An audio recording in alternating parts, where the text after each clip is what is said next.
Reason से हो, लेकिन उसका हमारे रीजन से होना बहुत जरूरी है, क्योंकि अगर हमारे क्लाइमेटिक कंडीशन में वो एडप्ट ना करे तो वो क्या है कि हमारे क्लाइमेट में सर्वाइव नहीं करेगा। And you have considered the germination percentage also.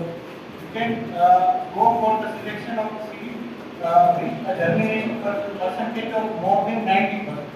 आपको पहले देख लेना है कि नेटिव सीड है वो किस टाइम से उसको, अगर आप कोई ऐसे सेलर या वेंडर से परचेस कर रहे हैं कि जो नेटिव सीड रखता है, जो इंडिजिनस सीड रखता है, तो आपको जर्मिनेशन परसेंटेज देखना पड़ेगा।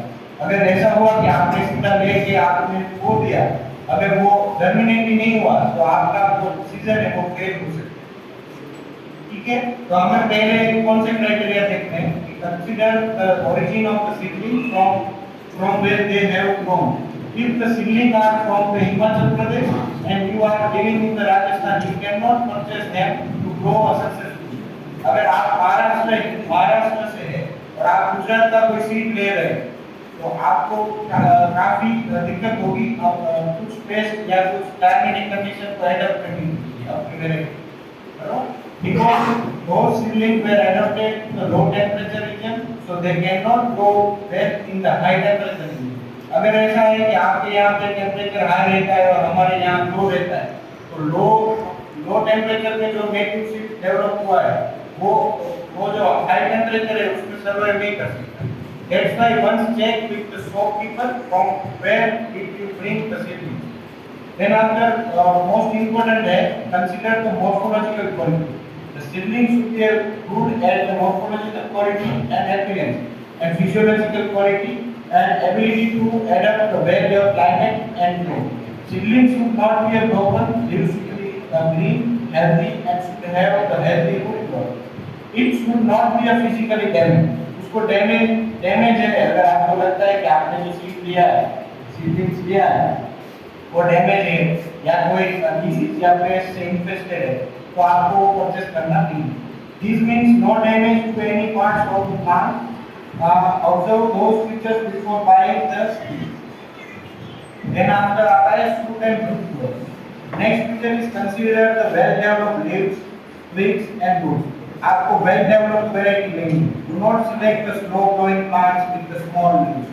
जितना लीफ का एरिया पर ज्यादा होगा उतना उसका जो फोटोसिंथेसिस प्रोसेस है वो हाई होगा, तो उसके आधार पे अपना जो सीड सेटिंग है वो रहता है ना।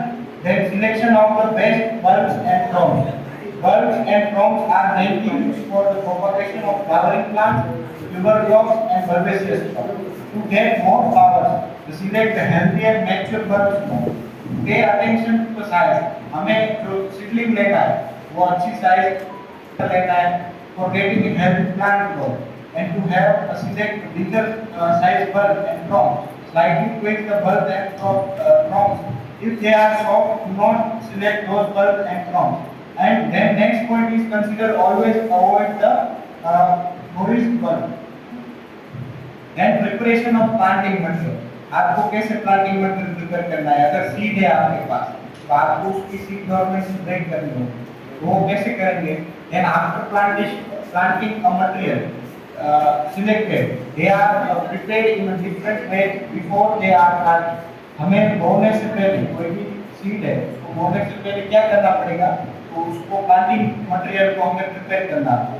तो उसमें फर्स्ट थिंग है taking the seed government, soaking in water and seed dressing करना है और सीड इनोकुलेशन करना है, एप्लीकेशन एंड स्प्राउटिंग करना है। उससे क्या होगा कि आपका सीड है वो प्री प्रिपेयर होगा।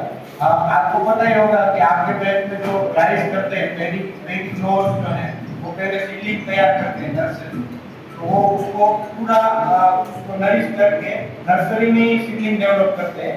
बाद में जो नर्सरी लेवल पे जो भी ट्रीटमेंट रहता है अपना प्लांट प्रोटेक्शन के लिए या न्यूट्रिएंट एप्लीकेशन के लिए, तो वो वहाँ पे तैयार होता है, बाद में फील्ड में जाता है।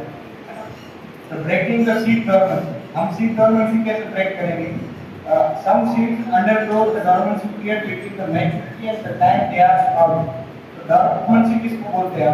हमने सीड बोया उसके बाद में जब तक उसका जो लीव्स है वो जमीन से बाहर ना निकले, जब तक वो स्प्राउट ना हो, जर्मिनेट ना हो, उसके पीछे जो टाइम है वो उसको उसको dormant seed बोलते हैं. The dormant seed is the stage where a seed cannot germinate. The stage will inhibit the growth of the seed. Its seed should be blossomed before the seed is planted. तो हमें क्या करना है कि seed को हमें बीजाणु से ट्रीट करना है ना. हम जब प्लांटिंग मटेरियल परचेस करने जाते हैं कोई भी लोग, तो वो आपको बोलेगा कि ये पैकिंग है ना, वो उसमें थायरम और कैप्टन का सीड चाहिए, तो आपका जो सॉइल बॉर्न डिजीज है वो प्रिवेंट होगा. लेकिन जो थायरम और कैप्टन है वो हम नेचुरल फार्मिंग अलाउ नहीं करते, क्योंकि वो एक हार्मफुल और वेरी टॉक्सिक एलिमेंट है जो हम इसमें यूज नहीं करते. तो हमें क्या करना है कि बीज को संस्कारित करना है बीजाणु. बीजाणु कैसे बनाते हैं वो मैं आपको बता देता हूँ. आप प्लीज लिख लीजिए कि उसमें देसी गाय का गोबर देना है.